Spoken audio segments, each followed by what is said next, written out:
Mga master, ayan, good morning. Good morning. So, ngayon pong araw ay babiyahe tayo ulit sa Lalamove. Ayan, so medyo tanghali na mga master. Ang oras ay alas 9 ng umaga. Tama ba ako? Parang alas 9 na ng umaga. So, ngayon lang tayo babiyahe. Magtatambay sana ako dun sa spot natin, kaso ang hinang signal dun. Kaya lipat na lang muna tayo. Dito tayo sa may C5. Sana maging maganda yung panahon ngayon, no? Para tuloy-tuloy yung biyahe natin.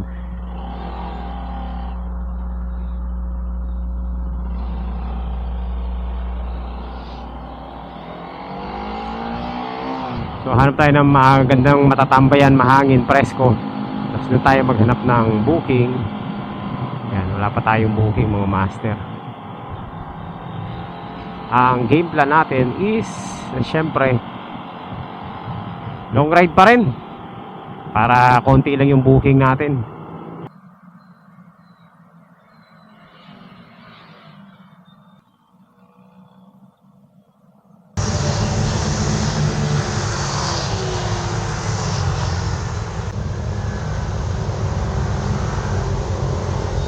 Naghahanap pa rin ako ng booking, no? Target natin ngayon long ride para mabilis yung biyahe natin, para makabawi-bawi agad tayo kasi medyo lugi tayo kapag short ride booking, eh.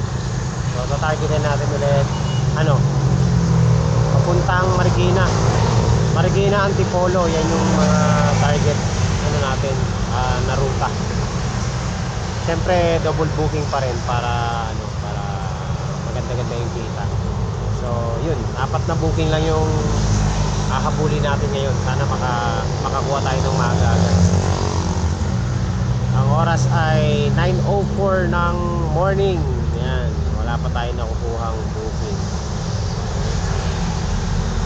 Basta 200 pesos pataas yan, kukunin natin yan, no, pagpapunta ron.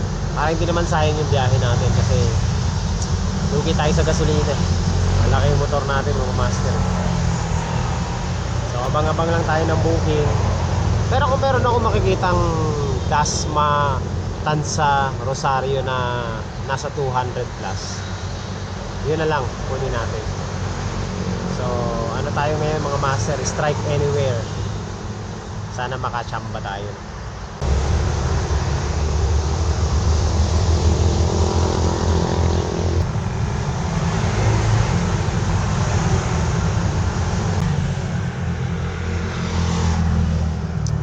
Wala pa rin tayong booking na matipuhan. So mga master, wala tayong makuha ang booking. At ginugutom ako. Kanina pa itong Muntinlupa, Tansa na to eh. 300, layo. Ito rin Bacoor, San Mateo. Ang layo kasi ng mga pick up dito. Titirahin sana natin yan eh. Kaso doon pala sa pick up, talo na tayo. So ginutom na ako, kakahantay ng booking. Uwi muna tayo. Malapit lang naman kami rito eh. Kakain muna ako. Mamaya na tayo maghanap ng Mamaya na tayo maghanap ng booking.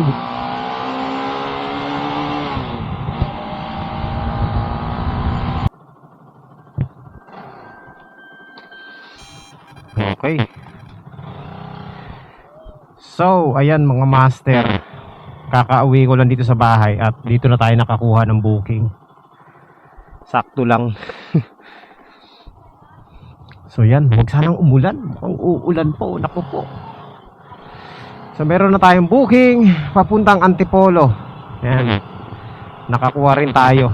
Syempre sasabayan natin to mga master. Hindi pwedeng walang kasabay to. Naku, huwag ka munang umulan. Diyos me, ang lakas nitong ulan na to.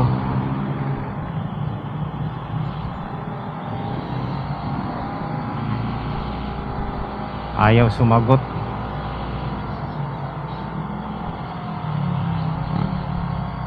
Ayaw sumagot ng pick up mga master.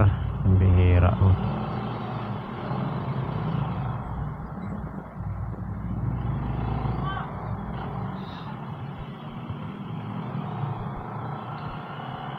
Ayan, malapit na tayo sa ating pick up. Huwag muna sana bumusong ulan na to. Ang laki ng sapok.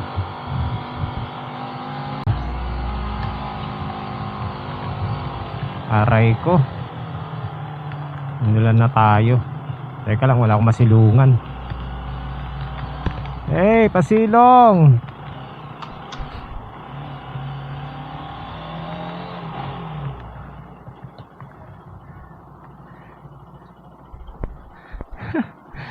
Pasilong muna. Kumasa tayo. Sabi na eh. Sige lang. Aray ko mga master. Ang lakas ng ulan. Kung kailan malapit na tayo sa pick up, basa na yung cellphone ko. Pambihirang weather condition ngayon. Biglang bumuhos ang ulan. Hindi man lang tayo pina-pick up.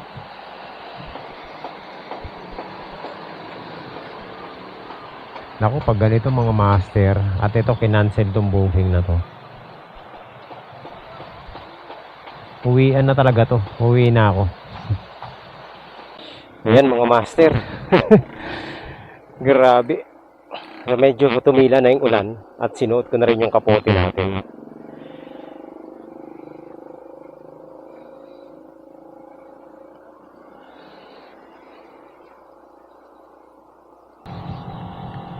Yan, nandito na tayo sa ano, sa ating pick up.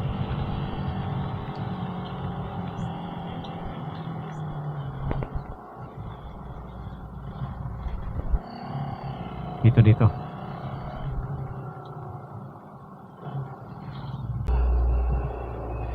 Okay, nandito na tayo mga master. 29. Ate, ayan ba yung papadala? Ano yan? Isda?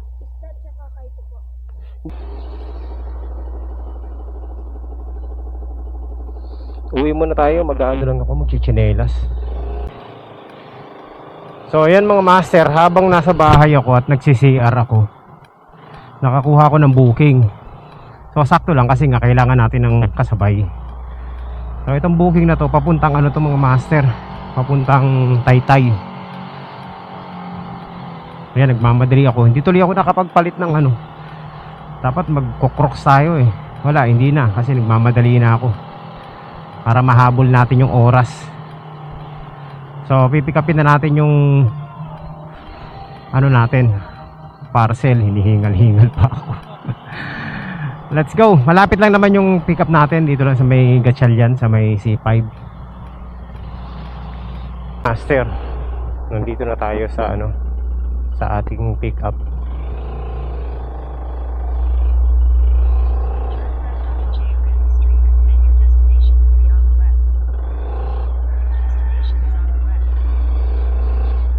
Lalamove po. Ayun, sakto. Okay na ma'am to? Okay po. Thank you po.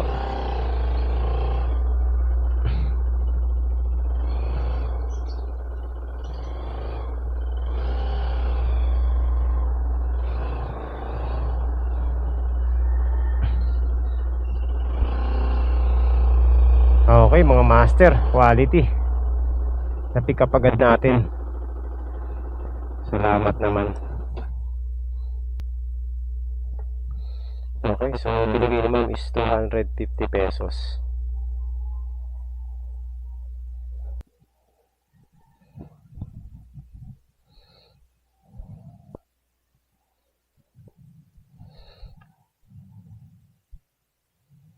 Let's go, let's go. Kala ko walang damit yung nasa harap pa natin eh. Meron pala. Ayan mga master, nandito na tayo sa West Service Road. Tayo pupunta na ng Antipolo. Una nating i-deliver tong isang ano, parcel natin. Walang tigil yung ano ah. Walang tigil yung ambon ah.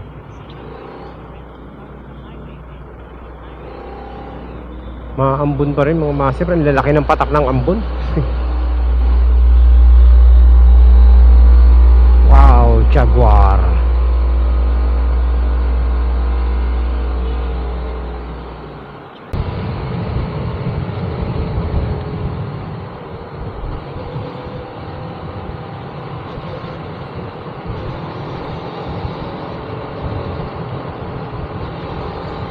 Sir, sa boundary ng Antipolo at Cainta. Pero itong village na to, ano na to, Antipolo na to. Ayan, malapit na tayo sa ating drop off.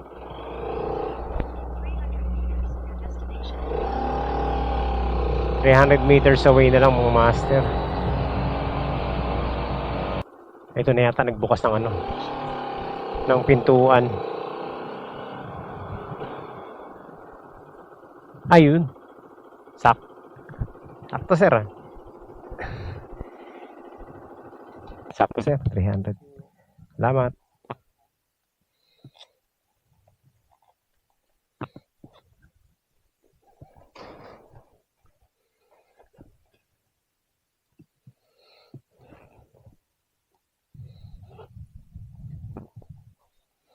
Okay, master.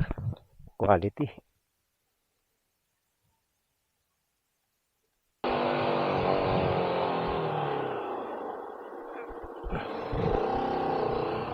So 9 kilometers away na lang tayo sa isa nating drop off. So yung ano natin mga master, yung client natin, ang binigay niya is ano na, 250 na rin. So parehong 250, kaya ayun, meron tayong 500 na. So tayo sa ating ano, drop off.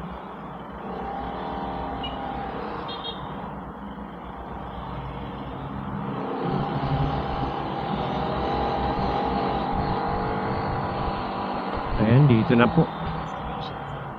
Dito na. Ito na yata yung mga master. Ayan mga master. Recording ba tayo? Ayan, oh. Boss! Love letter! Picture ko lang para ano. Ayan, okay na? Pwede na mga master.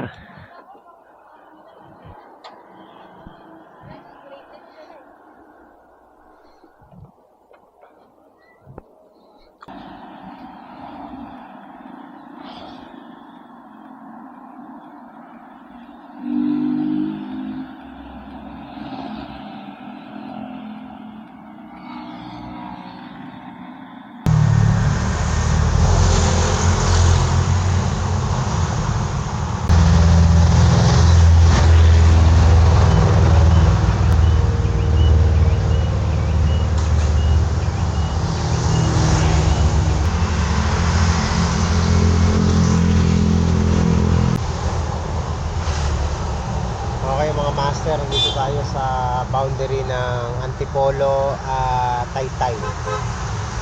Dito sa Tikling. Ayan, nagpapahinga lang ako dito, nagmerienda muna ako. Tapos maghanap na tayo ng booking pabalik ng South. Either Parañaque, Las Piñas, Bacoor, Imus, Kawit. Yan yung mga target natin. Ang oras ay 11 magwa 1, no? 1 exactly. Sana bago mag alas 2 meron na tayong dalawa.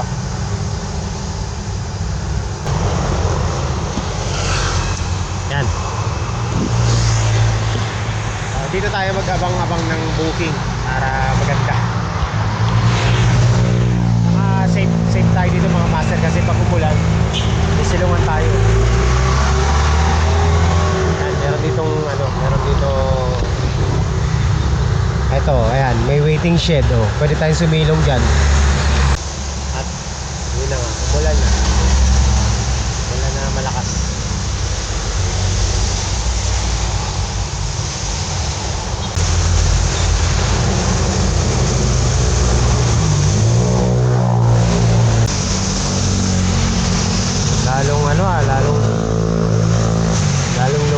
yung ulan. Ano ba yan?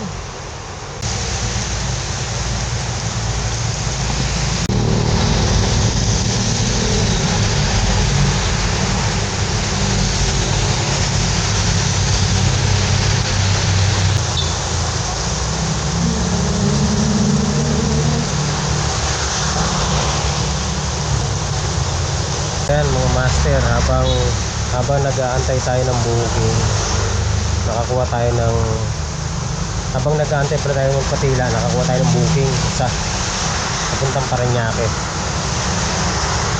So ayan mga master, meron na tayong booking. Proceed na tayo sa ating pick up. Tumila na yung ulan, saktong sakto lang pala tumitila talaga yung ulan, maambon pa rin. Bilisan na lang natin. Pero at least kahit pa paano nabawasan na. Kanina talaga grabing lakas Master, nandito na tayo sa ating pick up. Ayan, nandito na tayo. Third pick up.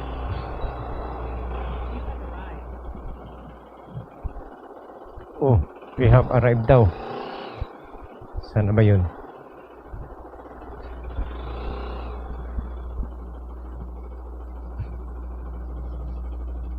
Teka lang. Lalamove! Ayan, dito pala.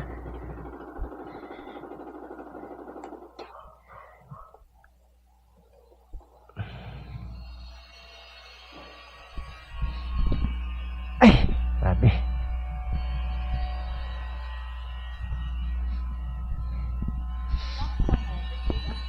Meron po.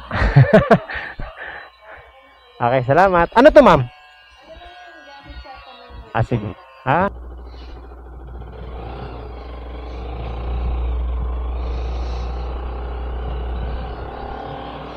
Alright, so hanapan natin ang kasabay ito mga master. Kasi ano lang naman itong dala natin, lure lang fishing lure lang.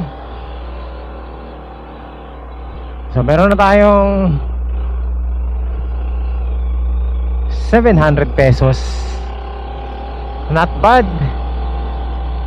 Alright, so yun mga master, meron na tayong booking.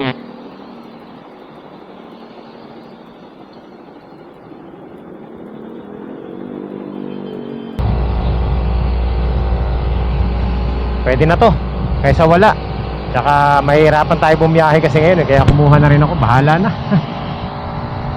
Itong parcel natin maliit lang to, helmet lang, bicycle helmet. Yung booking pala na to, cash on delivery. So hindi nila nilagay sa cash on delivery. Binook lang ng regular. Kaya gagawin ko pagdating natin doon, ipapa-edit natin sa nag-book na gawing cash on delivery. Kasi pag cash on delivery may additional yun Alam ko additional 50 or 50 pesos. No? Ayoko nung manghihingi sa kliyente ng mga additional na yan. Kasi hindi ako mahilig manghingi ng mga additional. Para din wala nang pag-uusapan, cash on delivery talaga, legit na booking. Ngayon, syempre, hindi tayo maglalabas ng pera kasi cash on delivery nga So, pag nagbayad si recipient, tsaka lang natin ibibigay yung bayad through GCash, no? So yun ang cash on delivery mga master. Hindi natin naabunuhan to. Hindi naman buy for me yung gusto nila. So yun. Kaya ang gagawin natin is ipapa-edit natin. Gagawin natin cash on delivery. Or kung ayaw nila ng additional, edi i-GCash na yung payment dun sa kliyente, di ba? Diyan, sir? Ipa-GCash na lang sa inyo yung bayad. Tawagan ko siya. Ha? Cash on delivery? Oo, pwede naman. Kaso mag-a-add siya. Mag-a-additional siya. Mas maganda kung i-GCash na sa inyo. Total, papunta na rin naman ako dun Tawagan ko siya. Kasi kung cash on delivery yan, ipapa-edit ko yung yung booking, ilalagay natin sa cash on delivery. Ngayon, tataas yung bayad nun. Oo.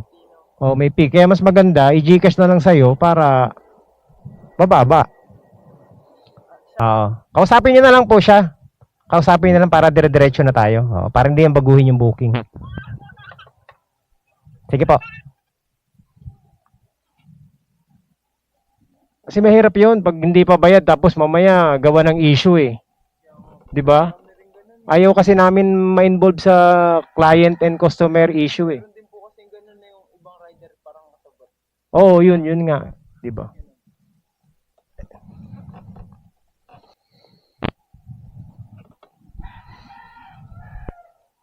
Hindi pa. Oh, yan, malapit kami sa C5. O, 'di ba? Hindi daling usapan. Ayoko na ma-involve sa mga ganyan mga master yung cash on delivery na yan. Basta dito natin lagay. Basta bahala sila mag-usap. Tayo, maghahatid lang tayo. Yun lang, wala nang iba. 'Di ba? Oh. Hindi walang sakit sa ulo.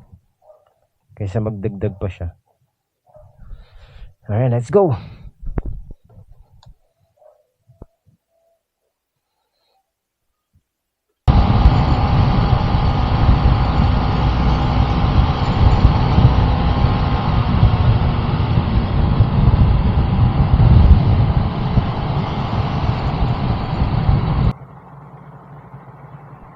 My goodness. Uulan pa.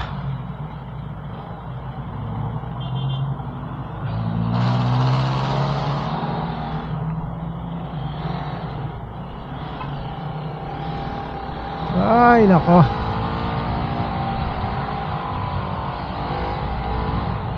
Na tayo sa Nandito na tayo sa drop off natin.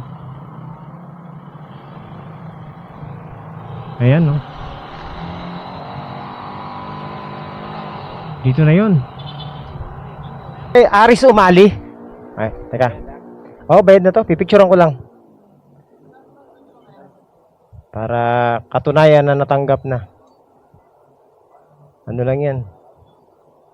Mukhang nangingisda sila eh. Oh, lure. Mga master. Nandito na tayo sa Parañaque. At eto na, mali na ang linya nitong Wigo. So malapit na tayo sa sa drop off natin. Teka lang, recording ba tayo? Ayan, 2 kilometers away na lang tayo at makakapag drop off na tayo. Ay, salamat.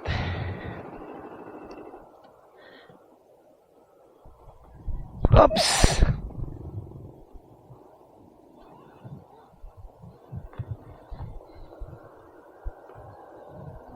Tapos, ay, picturean ko lang ha.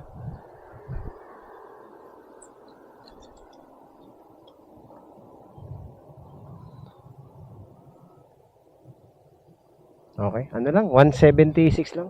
Okay, salamat.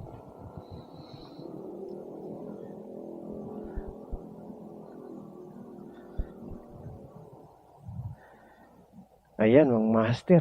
Panalo yung biyahe natin ngayon. O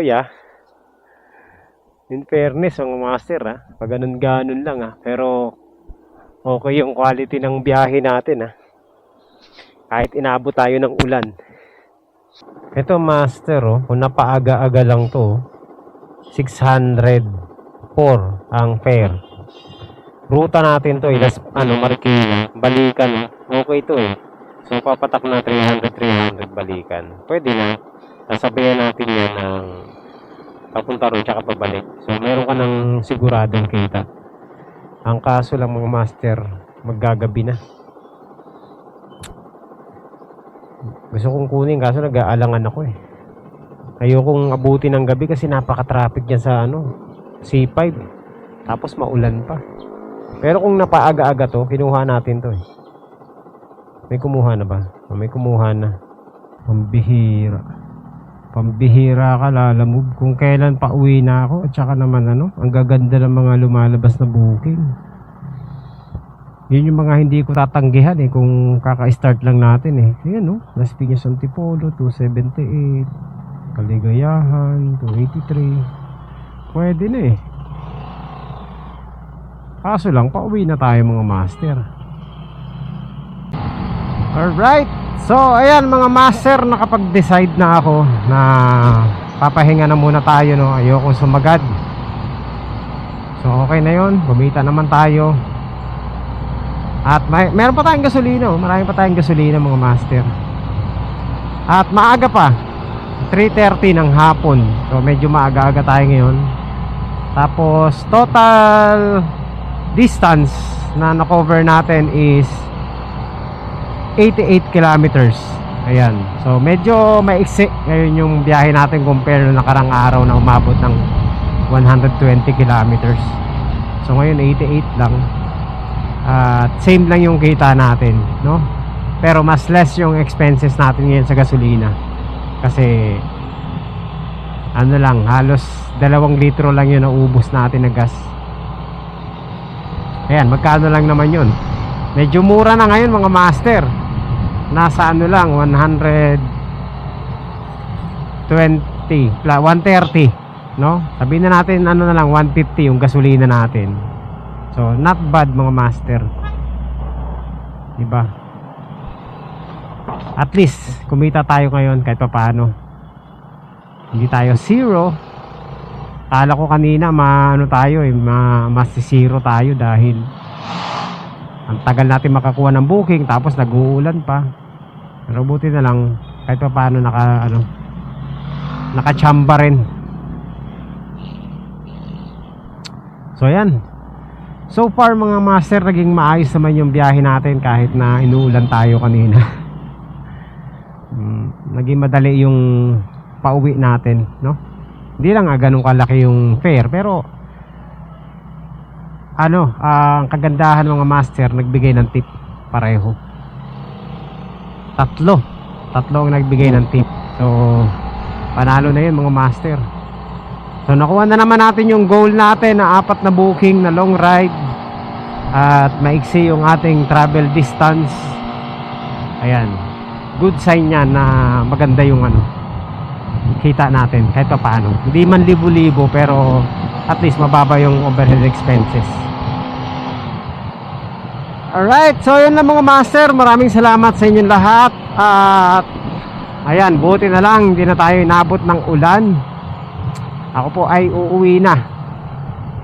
Successful ang run natin ngayon.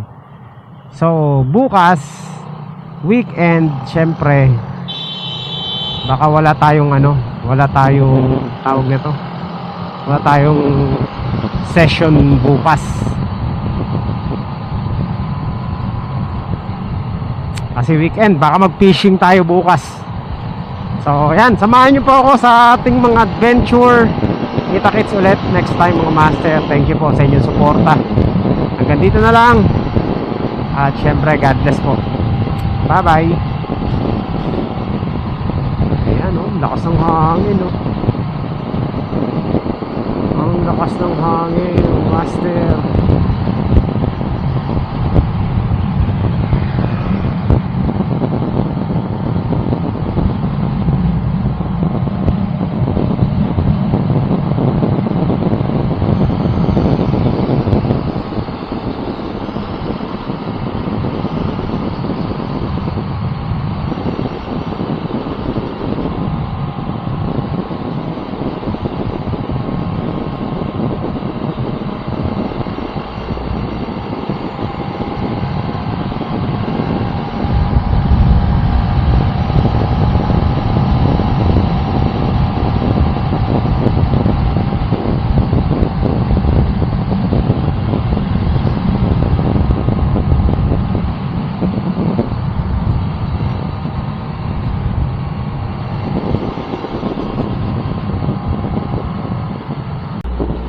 Aray, buti na lang di tayo inabutan ng ulap na yan Lakas pa naman ang hangin papunta rito lahat dyan. Mamaya malakas na ulan na yan.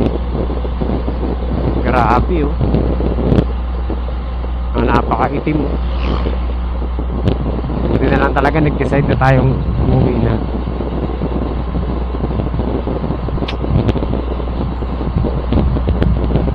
At least hindi tayo nabasa.